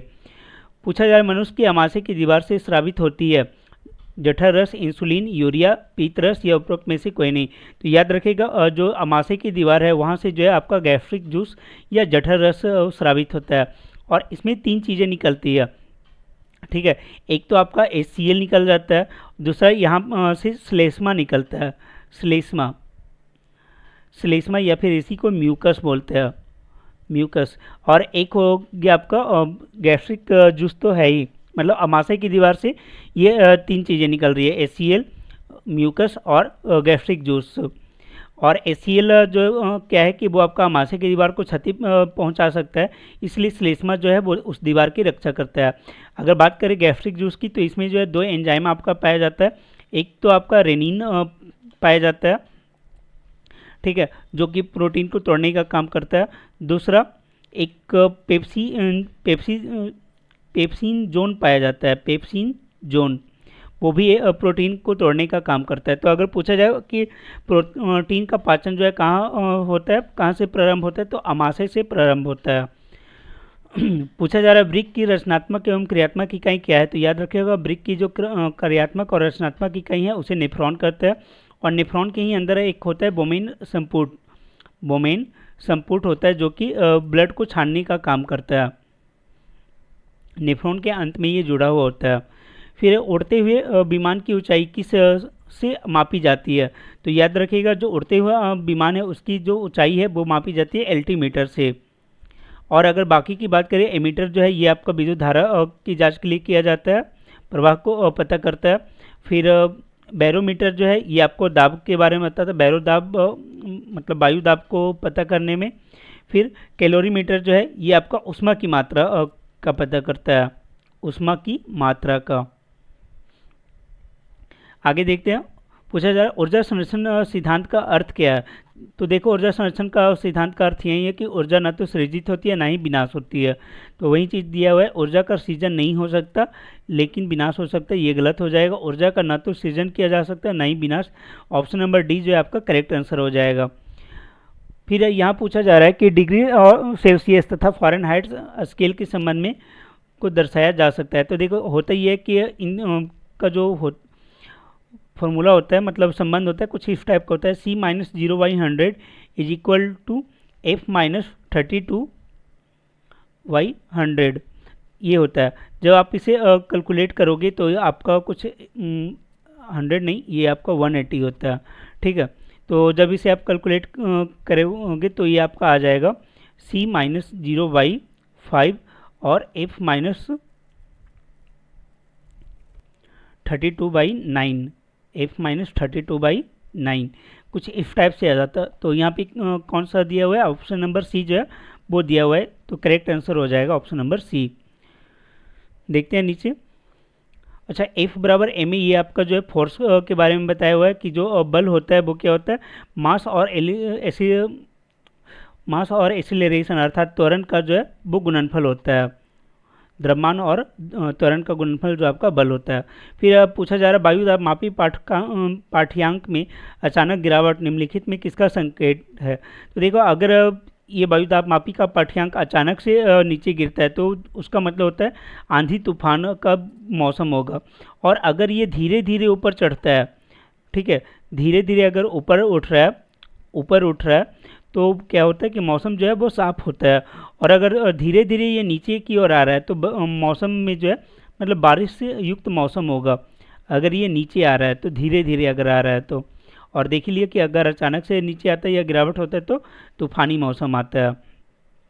फिर पूछा जा रहा है कि ध्वनि की चाल को निम्नलिखित माध्यमों में अवरोही क्रम क्या है। तो देखो ध्वनि का चाल जो है वो डिपेंड करता है आपका माध्यम पे, और माध्यम जितना सघन होगा ध्वनि की चाल भी उतना ही ज़्यादा होगा। तो सर्वाधिक सघन माध्यम आपको ठोस में मिलेगा, उसके बाद फिर द्रव में मिलेगा। ठीक है, तो ठोस, द्रव और फिर सबसे कम जो है वो गैस में होता है। इससे सर्वाधिक जो आपको ध्वनि का चाल मिलेगा वो ठोस में, और उसके बाद सबसे कम जो है वो गैस में। पूछा जा रहा है विद्युत का उत्तम चालक कौन सा है, सोना, पारा, लोहा, चांदी। तो याद रखिएगा चांदी जो है वो विद्युत का उत्तम चालक माना जाता है, क्योंकि इसका जो है प्रतिरोधक क्षमता जो है वो भी कम होती है, और प्रतिरोधकता कम होगा तो वो अच्छे से चालन कर पाएगा। अगला पूछा जा रहा है कि सिल्वेनाइट निम्न में से किसका अयस्क है, सोना, चांदी, तांबा, पारा। तो इसका सही आंसर हो जाएगा सोना। सोना का जो अयस्क है वो आपका सिल्वेनाइट होता है। एक और होता है कैल्वेनाइट करके, ठीक है, कैल्वेनाइट भी जो है वो आपका सोने का अयस्क होता है, कैल्वेनाइट, वो आप याद रखिएगा। देखते हैं अगले प्रश्न को। पूछा जा रहा है रासायनिक रूप से शुष्क बर्फ क्या है। ये भी काफ़ी पूछा जाने वाला आपका प्रश्न है। ठीक है, तो याद रखिएगा जो ड्राई आइस होता है वो आपका ठोस कार्बन डाइऑक्साइड होता है, ठोस कार्बन डाइऑक्साइड। आगे है कि किसी तत्व के परमाणु में अधिकतम कक्षों की संख्या कितना हो सकता है। तो जो टोटल ऑर्बिट हो सकते हैं वो आपका टोटल मैक्सिमम जो है वो 7 हो सकता है अधिकतम किसी भी एक परमाणु में। फिर सभी निष्क्रिय गैसों की संयोजकता कितनी होती है। तो जो निष्क्रिय गैस है उनकी जो संयोजकता होगा वो 0 होगा। कारण ये है कि जो निष्क्रिय गैस होते हैं उनका जो अष्टक है वो पूरा होता है। मतलब कोई भी क्या होता है कि आपका एलिमेंट चाहता है कि उसका जो बाहरी कक्ष हो उसमें या तो वो 2 इलेक्ट्रॉन हो या फिर मतलब 8 इलेक्ट्रॉन होने चाहिए। ठीक है, उसे अस्थायित्व प्रदान करने के लिए। और जो निष्क्रिय गैस होता है वो उसमें क्या है कि 8 इलेक्ट्रॉन मौजूद होते हैं अंतिम कक्षा में, इसलिए वो किसी और से जो इलेक्ट्रॉन नहीं लेते हैं और उनकी संयोजकता जो है वो 0 होती है। देखते हैं अगले प्रश्न को। पूछा जा रहा है मधुमक्खियों एवं चींटियों के डंक में निम्न में कौन सा अम्ल पाया जाता है। तो याद रखिएगा जो मधुमक्खी और चींटी होती है उनके डंक में फॉर्मिक एसिड पाया जाता है। तो इसका जो करेक्ट आंसर हो जाएगा वो होगा आपका ऑप्शन नंबर ए। क्या पाया जाता है, फॉर्मिक एसिड, फॉर्मिक एसिड। और ये हमेशा पूछा जाता है, कभी आपको पूछ लिया जाएगा कि चींटी के डंक में क्या पाया जा रहा है, कभी पूछेगा मधुमक्खी के डंक में क्या पाया जाता है। और अभी हम लोगों ने देखा था कि जो विटामिन सी का रासायनिक नाम है वो आपका एस्कॉर्बिक एसिड होता है। और ये पाया किस में जाता है, तो जो भी खट्टे पदार्थ होंगे जैसे संतरा हो गया, आंवला हो गया, ये सभी में जो आपका एस्कॉर्बिक एसिड पाया जाएगा। साइट्रिक एसिड क्या होता है? तो साइट्रिक एसिड जो है ये आपको नींबू में पाया जाता है। कहाँ पाया जाता है? नींबू में। और ऑक्जेलिक एसिड कहाँ पाया जाएगा? तो ये पाया जाता है पालक और टमाटर में जो है, पालक और टमाटर में ऑक्जेलिक एसिड पाया जाएगा। एसिटिक एसिड क्या है? तो एसिटिक एसिड जो है ये आपको सिरका में पाया जाता है, सिरका में। पूछा जा रहा है परम शून्य ताप का मान कितना होता है? तो याद रखिएगा परम शून्य ताप का जो मान है वो माना जाता है -273 डिग्री सेल्सियस। और इस ताप पे क्या होता है कि सभी गैसों का आयतन जो है वो गणितीय रूप से 0 हो जाता है। लेकिन क्या है कि ये जो है एक काल्पनिक माना गया, ये एक काल्पनिक स्थिति है। ऐसा नहीं हो सकता कि सभी जो गैस है उनका जो आयतन है वो 0 हो जाए। तो बस याद रखना है कि परम शून्य ताप जो है वो -273 डिग्री सेल्सियस होता है। आगे पूछा जा रहा है मोनोजाइट किस धातु का अयस्क है? तो याद रखिएगा मोनोजाइट जो है वो आपका थोरियम का अयस्क होता है। निम्नलिखित में कौन रोल्ड गोल्ड का संगठन है? ये पूछा जा रहा है रोल्ड गोल्ड जो है वो किसका बना हुआ होता है? तो रोल्ड गोल्ड बना हुआ होता है आपका तांबा और एल्युमिनियम का, जिसमें 90% आपका तांबा होता है और 10% जो है वो एल्युमिनियम होता है। ठीक, बाकी के ऑप्शन को भी देख लेते हैं। यहाँ पर तांबा और जिंक है, तो आपको बताया था पहले भी कि जो आपका तांबा और जिंक होता है आप इसे पिताजी से याद रखें। ठीक है, तो ये आपको बनाएगा पीतल। तो पीतल किसका बना होता है? तांबा, और ता से हो गया तांबा और ज से हो गया जिंक। तांबा और जिंक का जो है वो बना होता है पीतल। और तांबा और टीन, तो ये आपका होता है काटता। ठीक है, काटता। का से आपका हो जाएगा कांसा या ब्रॉन्ज, कांस हो जाएगा। और ट से हो गया आपका क्या? टीन। और ता से हो गया तांबा। तो इस तरीके से आप याद रख सकते हैं। फिर यहाँ पे दिया हुआ है तांबा, टीन और जिंक। तो ये तीनों मिलके जो है वो आपका गन मेटल बनाता है, गन मेटल। देखते आगे। पूछा जा रहा है ब्यूटेन का रासायनिक सूत्र क्या होता है? तो ब्यूटेन का जो रासायनिक सूत्र होता है वो होता है C4H10, अर्थात ऑप्शन नंबर ए जो है वो करेक्ट आंसर हो जाएगा। अगर पूछा जाए प्रोपेन का क्या होता है, तो प्रोपेन जो है वो होता है C3H8, ये आपका प्रोपेन हो गया, प्रोपेन। और ये आपका मीथेन है, मीथेन। और C2H6 क्या हो जाएगा? तो ये आपका इथेन हो गया। ठीक है, ये इथेन। देखते हैं अगले प्रश्न को।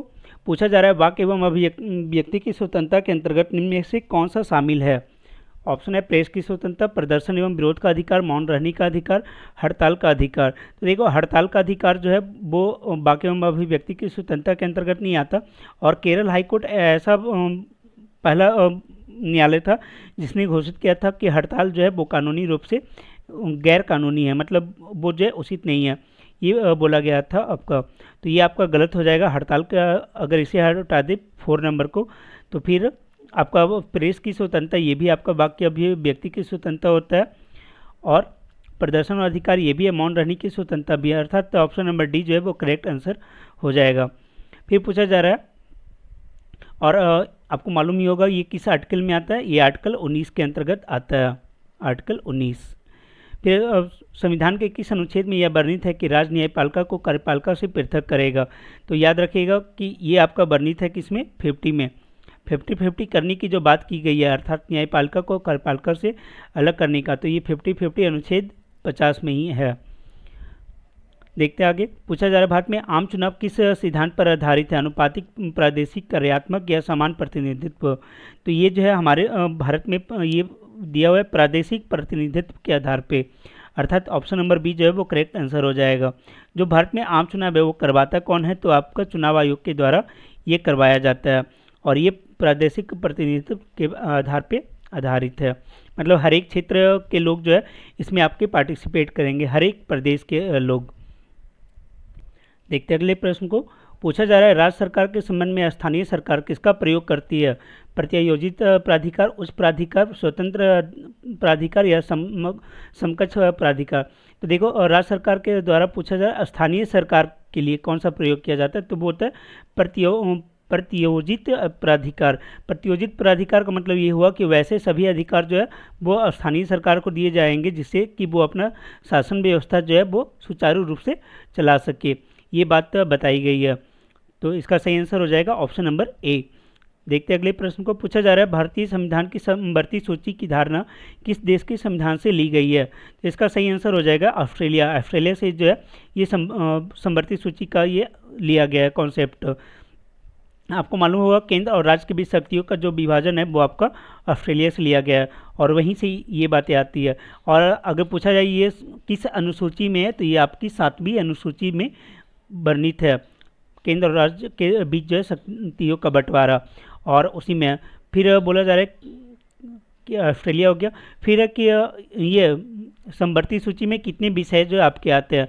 तो वर्तमान में क्या है कि समवर्ती सूची में 52 विषय आते हैं और वहीं 2 और होते हैं। एक होता है आपका संघ सूची, जिसपे कानून बनाने का अधिकार जो है वो केवल राज्य सरकार को होता है उस विषय पे।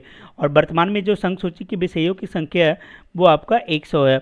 और जो राज्य सूची होता है उस पर कानून बनाने का अधिकार जो है सिर्फ राज्य को होता है और ऐसे विषयों की संख्या जो है वो 61 है। और जो समवर्ती सूची होता है उसमें राज्य भी कानून बना सकता है और केंद्र भी बना सकता है, लेकिन जब केंद्र बनाएगा तो केंद्र का कानून जो है वो लागू होता है। देखते आगे। पूछा जा रहा है निम्न में किसे विधि के समक्ष समानता से छूट प्रदान की गई है? देखो, विधि के समक्ष समानता का मतलब होता है कि सभी व्यक्ति कानून के नज़र में एक समान है, लेकिन राष्ट्रपति को जो है इसके अंतर्गत छूट प्रदान की गई है। और अगर ये पूछा जाए कि किस अनुच्छेद के तहत जो है राष्ट्रपति को ये छूट दिया गया है, तो अनुच्छेद 361 के तहत। अनुच्छेद 361 के तहत राष्ट्रपति और राज्यपाल 2 ऐसे हैं जिन्हें की विधि के समक्ष समानता से छूट दी जाती है। आगे, भारत में सूचना का अधिकार अधिनियम कब अधिनियमित किया गया था? तो याद रखिएगा ये आपका जो है जो सूचना का अधिकार अधिनियम है ये 15 जून 2005 को जो है 15 जून 2005 को अधिनियमित किया गया था। और अगर पूछा जाए कि ये लागू कब से हुआ था, तो ये लागू जो है वो आपका 12 अक्टूबर 2005 से हुआ था। 12 अक्टूबर 2005 से जो है वो आपका सूचना का अधिकार अधिनियम लागू हो गया था।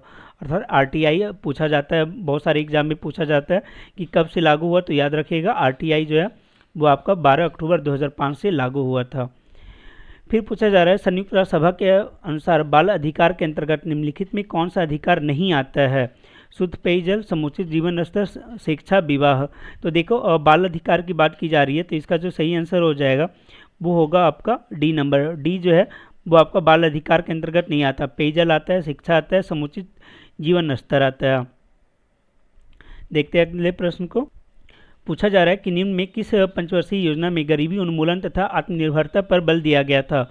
ऑप्शन है पहली, तीसरी, 5वीं या 6ठी। तो याद रखिएगा जो गरीबी उन्मूलन का नारा दिया गया था, गरीबी हटाओ का, वो आपका 5वीं में दिया गया था और उसी टाइम जो है गरीबी उन्मूलन तथा आत्मनिर्भरता पर बल दिया गया तो 5वीं पंचवर्षीय योजना में। और इसका जो टाइम पीरियड है वो कब होगा, तो 1974 से लेके जो है 79 तक। और आपको मालूम है कि पहला आपका कब से हुआ था, 51 से 56, दूसरा 56 से 61 और तीसरा जो है आपका 61 से लेके जो है वो आपका 66 तक हुआ था। लेकिन फोर्थ जो है वो आपका 69 से 74 होता है, ये भी याद रखिएगा। आगे कि लघु उद्योग के लिए उच्चतम वित्त निकाय कौन सा है? तो लघु उद्योग मतलब स्मॉल जो इंडस्ट्री है उसके लिए, तो स्मॉल इंडस्ट्री के लिए जो है आपका सिडबी होता है। और सिडबी का जो मुख्यालय है वो आपका कहाँ है, लखनऊ में है। सिडबी का फुल फॉर्म ही होता है small industrial development bank of India. तो ये जो इसका फुल फॉर्म है और इसकी जो स्थापना है वो कब हुआ था, तो 1990 में हुआ था। और ये लघु उद्योग को फाइनेंस प्रदान करता है। पूछा जा रहा है बिहार सरकार द्वारा प्रस्तावित बजट 2023-24 में सर्वाधिक खर्च किस मद पर किया जाएगा? इसका सही आंसर है एजुकेशन। एजुकेशन पे द्वारा के ऊपर जो है गवर्नमेंट का सर्वाधिक खर्च किया जाएगा। अगर इसके राशि की बात की जाए, कभी कभी राशि में भी पूछ लिया जाता है, तो 40,541 लगभग 41.9 बना, अर्थात जो है 40,541 करोड़ रुपये जो इस पर खर्च किए जाएंगे एजुकेशन के ऊपर। आगे एक निम्नलिखित में कौन सा जलधारा प्रशांत महासागर की ठंडी जलधारा है? तो इसका सही आंसर हो जाएगा आपका हम्बोल्ट। हम्बोल्ट जो है प्रशांत महासागर में बहने वाली एक ठंडी जलधारा है। और इसके अलावा अगर आप बात करें बेंगुएला की, तो ये भी ठंडी जलधारा है। फॉकलैंड ये भी ठंडी जलधारा है और लेब्राडोर ये भी ठंडी जलधारा है। लेकिन ये तीनों क्या है कि आपका अटलांटिक महासागर में बहती है, अटलांटिक महासागर में बहती है। और पूछा जा रहा है प्रशांत महासागर में कौन बहता है? तो सही आंसर हो जाएगा ऑप्शन नंबर ए। फिर है भारत में धारणीय विकास के दृष्टिकोण से विद्युत उत्पाद का सबसे अच्छा स्रोत क्या है। धारणीय विकास का मतलब होता है सस्टेनेबल डेवलपमेंट। तो आप समझ सकते हैं कि सस्टेनेबल डेवलपमेंट में क्या होगा, कोयला तो होगा नहीं, खनिज तेल एवं गैस ये भी नहीं होगा। फिर अब बात आता है जल विद्युत और परमाणु ऊर्जा का। तो इसमें देखा जाता है कि जो जल विद्युत है वो ज़्यादा सुरक्षित है और हमेशा ये रह सकता है, इसका आपको जो है भंडार खत्म नहीं होगा। जबकि परमाणु ऊर्जा जो है एक सीमित मात्रा में होता है और इसमें रिस्क भी ज़्यादा होता है, इसलिए धारणीय विकास के रूप से जो है जल विद्युत को अधिक अच्छा स्रोत माना जाता है। आगे पूछा जा रहा है जनगणना 2011 के अनुसार भारत की दशकीय वृद्धि क्या है। तो भारत का दशकीय वृद्धि पूछा जा रहा है और ये होता है 70.7%। मतलब भारत जो है 2001 से 2011, देखो दशकीय वृद्धि का मतलब हो गया पिछले 10 वर्ष में। तो 2001 से लेकर 2011 तक भारत का जो विकास दर था जनसंख्या में वो कितना रहा, तो 70.7% रहा था। देखते हैं आगे। पूछा जा रहा है निम्नलिखित में किस एक के उत्पादन में भारत विश्व में अग्रणी है। मछली, अंडा, दूध, मांस या उपरोक्त में से कोई नहीं। तो याद रखिएगा भारत जो है वो दूध उत्पादन में सर्वाधिक है। और दूध से अगर आपको पूछा जाए कि कौन सा आंदोलन है, तो श्वेत क्रांति जो आपका दूध से है, और वर्गीज कुरियन जो है इससे संबंधित थे। पूछा जा रहा है इको मार्क का क्या मतलब है। तो इको मार्क दिया जाता है वैसे उत्पादों के लिए जिसको बनाने में जो है प्रदूषण नहीं निकलती है। तो इसका सही आंसर हो जाएगा पर्यावरण अनुकूल उत्पाद उपभोक्ता उत्पादन को नामपत्रित करने की योजना। तो वो होता है इको मार्क। देखते हैं अगले प्रश्न को। पूछा जा रहा है कि निम्न में से कौन सी नदी उत्तरी एवं दक्षिणी भारत के बीच पारंपरिक सीमा बनाती है। मतलब कौन सा नदी जो है वो उत्तर और दक्षिण भारत को बांटने का काम करता है। तो वो आपका जो है नर्मदा नदी होता है। नर्मदा नदी जो है अगर इसकी लंबाई की बात करें तो ये 1312 किलोमीटर होता है। और ये निकलती कहाँ से, तो ये निकलता है आपका अमरकंटक से। ठीक है, अमरकंटक की पहाड़ी से ये निकलती है। और ये एक ऐसी नदी है नर्मदा और ताप्ती जो कि आपका पूर्व से पश्चिम की ओर बहने वाली नदी है। ठीक है, और इससे काफ़ी क्वेश्चन पूछा जाता है कि कौन सी नदी है जो कि पूर्व से पश्चिम की ओर बहती है, तो नर्मदा और ताप्ती। कौन सी नदी है जो भ्रंश से होकर बहती है, तो नर्मदा नदी। तो ये सारे क्वेश्चन जो आपका पूछा जाता है। और ये मिलती कहाँ पे है, तो ये अरब सागर में जाकर मिल जाती है। आगे है कि भारत का वह कौन सा स्थान है जहां बंगाल की खाड़ी, अरब सागर तथा हिंद महासागर मिलती है। तो आप अगर बाकी ऑप्शन को देखो तो आपको ऐसे भी लोकेशन के अकॉर्डिंग अगर आपको याद होगा तो इधर आपका क्या है, इधर आपका अरब सागर है, फिर यहाँ पे हिंद महासागर है, और इधर जो है बंगाल की खाड़ी है।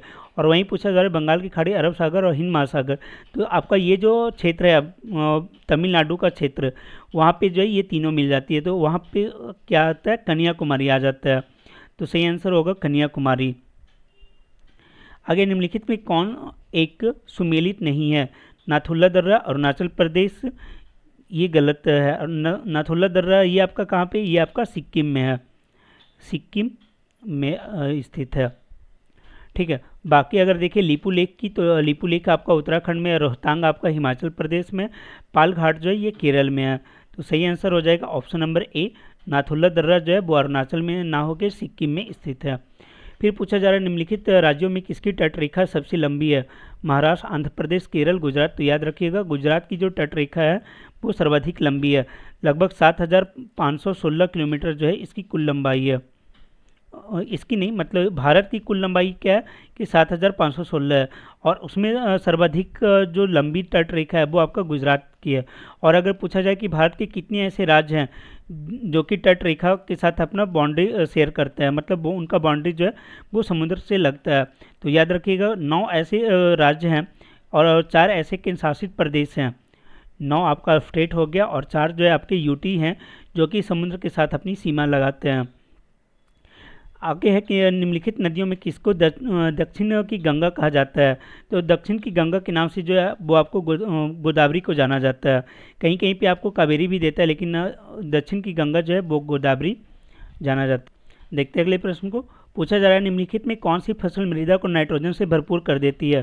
तो ये इसका सही आंसर होगा मटर। मटर क्या है, आपका एक दलहनी पौधा है, और मटर मतलब जो भी दलहनी पौधे हैं उनके जड़ों के गांठ में राइजोबियम नामक जीवाणु होता है, और वो जीवाणु जो है वो वायुमंडल के नाइट्रोजन को जो है वो मृदा में फिक्सेशन का काम करता है, ठीक है, नाइट्रोजन स्थिरीकरण का काम करता है। तो सही आंसर हो जाएगा आपका मटर। आगे है, संसार का सबसे बड़ा मरुस्थल कौन सा है? कालाहारी, गोबी, सहारा या थार? तो आप सबको मालूम है कि संसार का सबसे बड़ा मरुस्थल जो है वो आपका सहारा मरुस्थल है। और ये आपका कहाँ पाया जाता है? तो दक्षिण मतलब अफ्रीका कॉन्टिनेंट में ये पाया जाता है। थार मरुस्थल कहाँ पे है? तो ये आपका भारत में है। भारत में कौन सा मरुस्थल है? थार मरुस्थल। वहीं अगर बात करें गोबी मरुस्थल की, ये आपका चीन और मंगोलिया के बाउंड्री पे आ जाता है। गोबी मरुस्थल चीन और मंगोलिया के बाउंड्री पे। आगे कालाहारी। कालाहारी क्या है कि आपका अफ्रीका कॉन्टिनेंट में ही है, लेकिन आपका दक्षिण में आता है, ठीक है। दक्षिण अफ्रीका कंट्री का बात नहीं कर रहे, अफ्रीकी महाद्वीप का जो दक्षिणी भाग है वहाँ पे कालाहारी मरुस्थल देखा जाता है। और जो सहारा मरुस्थल है ये अफ्रीकी महाद्वीप का जो है उत्तरी जो भाग है वहाँ पे पाया जाता है। आगे किस देश में पंपास घास के मैदान स्थित है? ऑप्शन है पराग्वे, बोलीविया, अर्जेंटीना, उरुग्वे। तो इसका सही आंसर आपका हो जाएगा अर्जेंटीना। अर्जेंटीना में जो है वो आपका कौन सा पाया जाता है? पंपास घास के मैदान पाया जाता है। अर्जेंटीना के अलावा ये फिर आपका जो है ब्यूनस आयर्स हो गया, वहाँ भी देखा जाता है, ठीक है। देखते हैं अगले प्रश्न को। पूछा जा रहा है, जैव विविधता के संदर्भ में भारत में निम्नलिखित में कौन सा क्षेत्र जो है हॉटस्पॉट माना जाता है? ये पिछले क्लास में भी हम लोग सेट थर्ड में देखे थे, और वो वहाँ पे भी पूछा गया था कि कौन जो है हॉटस्पॉट नहीं है। तो देखो भारत में 4 हॉटस्पॉट माने जाते हैं, ठीक है। और यहाँ पे जो ऑप्शन नंबर ए है अंडमान निकोबार द्वीप समूह, ये जो है भारत में हॉटस्पॉट के रूप में जाना जाता है। जैव विविधता हॉटस्पॉट वैसे क्षेत्र को कहा जाता है जहाँ पे बायोडाइवर्सिटी जो है, मतलब जो जीव जंतु पेड़ पौधे इन सब की विविधता ज़्यादा है, ठीक है। और वहाँ पे मानव का हस्तक्षेप ज़्यादा होने के कारण इन सभी को नुकसान हो रहा है, तो वैसे को बायोडाइवर्सिटी हॉटस्पॉट बोला जाता है, या फिर जैव विविधता तप्त स्थल भी इसे कहा जाता है। तो यहाँ पे जो करेक्ट आंसर हो जाएगा वो होगा ऑप्शन नंबर ए। एक क्वेश्चन और पूछा जाता है कि हॉटस्पॉट का जो कॉन्सेप्ट है वो किसने दिया था? तो ये हॉटस्पॉट जो नाम है ये आपका नॉर्मन मारियर्स ने दिया था। मारियर्स, इन्होंने जो है 1988 में ये नाम दिया था हॉटस्पॉट का। आगे, निम्नलिखित महाद्वीपों में किसमें देशों की संख्या सर्वाधिक है? तो याद रखिएगा अफ्रीका में जो सर्वाधिक देश स्थित है। आगे, निम्नलिखित वृक्षों में कौन पारिस्थितिकी मित्र नहीं है? तो यूकलिप्टस जो है उसे पारिस्थितिकी मित्र नहीं माना जाता, क्योंकि इसकी जो जड़ें होती है वो काफ़ी नीचे चली जाती है और जो है पानी का अवशोषण काफ़ी करता है, और जिसके कारण क्या है कि उस क्षेत्र में जो है वो ग्राउंड वाटर जो लेवल है वो कम हो जाता है, और उसी पानी का यूज करके लिप्टस की जो ऊंचाई है वो अधिक हो जाती है, इसलिए जो है इसे पारिस्थितिकी मित्र नहीं माना जाता है। आगे है, देखते हैं क्वेश्चन नंबर 99 को। पूछा जा रहा है, निम्नलिखित में कौन सा जैविक मात्रा में सर्वाधिक उपयोग की जाती है? परमाणु ऊर्जा, सौर ऊर्जा, भू उष्मीय ऊर्जा या ज्वारीय ऊर्जा? तो याद रखिएगा सौर ऊर्जा जो है वो सबसे अधिक उपयोग की जाती है, और पृथ्वी पर जितने भी ऊर्जा के स्रोत है वो डायरेक्टली इनडायरेक्टली जो है वो सोलर एनर्जी से ही रिलेटेड है। अगर कोयला भी है तो कोयला में भी जो एनर्जी संरक्षित हुआ है वो आपका पौधे से हुआ है। पौधे जो है वो पौधे हो गए या फिर जो भी जीव जंतु है वो सोलर से ही एनर्जी प्राप्त करते थे, तो इसलिए सौर ऊर्जा जो है सर्वाधिक मात्रा में जैविक मात्रा में उपस्थित होता है। फिर है कि निम्नलिखित ईंधनों में कौन सा न्यूनतम पर्यावरणीय प्रदूषण उत्पन्न करता है? डीजल, कोयला, हाइड्रोजन या मिट्टी का तेल? तो आप सबको मालूम है कि जो हाइड्रोजन है वो ग्रीन ईंधन के नाम से जाना जाता है, ग्रीन फ्यूल के नाम से जाना जाता है, और सबसे कम जो है वो आपका प्रदूषण उत्पन्न करेगा, इसलिए सही आंसर सी हो जाएगा। मैथ वाले क्वेश्चन में सिर्फ हम लोग इसका आंसर देख लेंगे, तो आइए देखते हैं कि इसका क्या आंसर होगा। देखिए क्वेश्चन नंबर 101 का सही आंसर हो जाएगा option number D. Question number 102 इसका सही आंसर हो जाएगा, यहाँ पे आपको एक फार्मूला भी होता है, महत्तम समावर्तक और लघुत्तम समावर्तक जब दिया हुआ होता है तो होता है HCF इंटू LCM, और फिर दोनों संख्याओं का गुणनफल, ठीक है। मतलब संख्या पहली संख्या गुणे दूसरी संख्या, पहली संख्या गुणे दूसरी संख्या। फिर तो यहाँ पे इसका आंसर देख लेते हैं। इसका सही आंसर जो हो जाएगा वो होगा 102 का सी 24 नंबर। 103 का जो है बी नंबर आपका सही आंसर हो जाएगा 13:12। 104 का ऑप्शन नंबर बी जो है सही आंसर हो जाएगा 11। 105 की अगर बात करें तो 105 का सही आंसर हो जाएगा option number A. Option number A जो है वो सही आंसर हो जाएगा। 106 का सही आंसर हो जाएगा ऑप्शन नंबर सी 1100। 107 को देख लेते हैं। 107 का जो सही आंसर है वो है सी नंबर 9। 108 का जो सही आंसर है वो है आपका डी 4%। 109 का सही आंसर हो जाएगा आपका ऑप्शन नंबर बी 8। और 110 का सही आंसर है ऑप्शन नंबर सी 20%।